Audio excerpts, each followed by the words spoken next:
कभी सोचा है कि एक मेटल का एक सीधा साधा गोल टुकड़ा किसी मशीन के एक बहुत ही सटीक कॉम्प्लेक्स पुर्जे में कैसे बदल जाता है? आज हम टर्निंग नाम की एक बहुत ही फंडामेंटल मैन्युफैक्चरिंग प्रोसेस को समझने वाले हैं। ये एक ऐसी तकनीक है जो हमारे आसपास की दुनिया को आकार देती है, अक्सर उन तरीकों से जिनका हमें पता भी नहीं चलता। इससे पहले कि हम टेक्निकल डिटेल्स में जाएं, जरा इन आम चीजों को देखिए।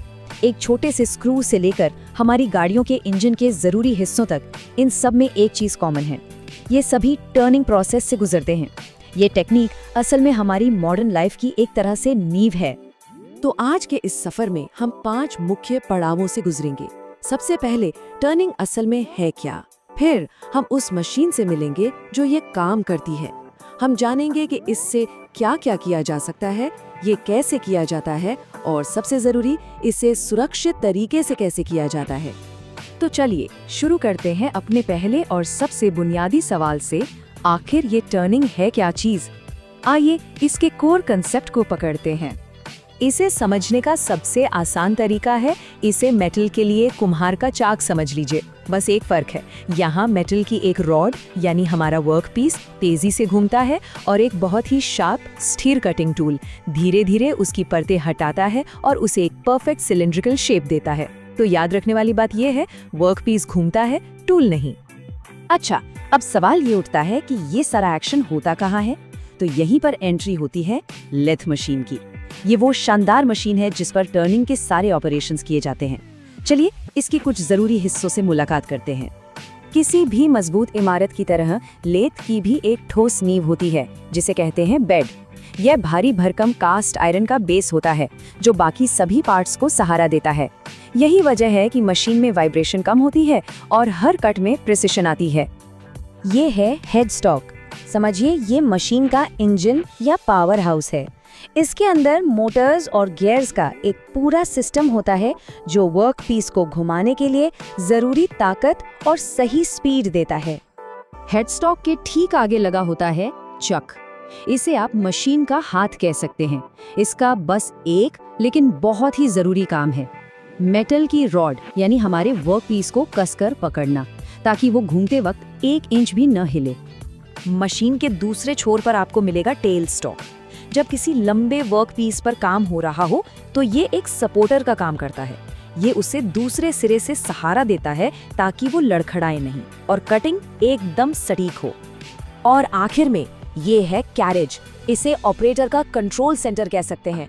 यही कटिंग टूल को पकड़ता है और उसे वर्क पीस की लंबाई के साथ साथ और आर पार बहुत ही प्रिसिशन के साथ चलाता है।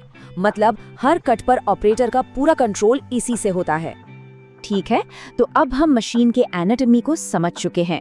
अब देखते हैं कि इस मशीन से क्या क्या कमाल किया जा सकता है।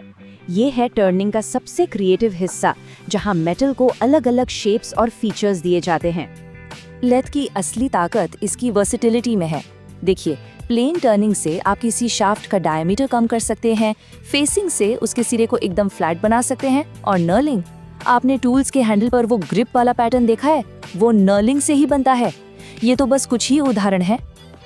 ओके, तो हमने क्या और किससे की बात तो कर ली। अब आते हैं सबसे जरूरी सवाल पर, कैसे? चलिए एक टिपिकल टर्निंग जॉब की पूरी प्रक्रिया को स्टेप बाय स्टेप समझते हैं। देखो, प्रिसिजन के लिए एक तरीका अपनाना बहुत जरूरी है। सबसे पहला काम, वर्कपीस को चक में कस कर बांधना। दूसरा, कटिंग टूल को बिल्कुल सही सेंटर हाइट पर सेट करना। इसके बाद मटेरियल के हिसाब से सही स्पीड और फीड चुनना। फिर कटिंग शुरू होती है। और हाँ, काम खत्म होने पर फाइनल मेजरमेंट लेना कभी नहीं भूलना चाहिए ताकि पता चले कि काम परफेक्ट हुआ है। जब हम स्पीड कहते हैं तो हमारा मतलब होता है कि वर्कपीस कितनी तेजी से घूम रहा है। इसे हम आरपीएम यानी रेवोल्यूशंस पर मिनट में नापते हैं और सही स्पीड चुनना बहुत जरूरी है।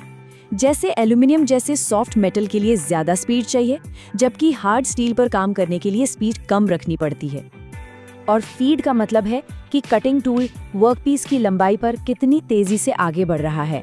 इसका सीधा असर फाइनल प्रोडक्ट की फिनिशिंग पर पड़ता है। अगर फीड कम है तो सतह चिकनी होगी, अगर फीड ज्यादा है तो काम जल्दी होगा लेकिन सतह थोड़ी खुरदरी रह जाएगी।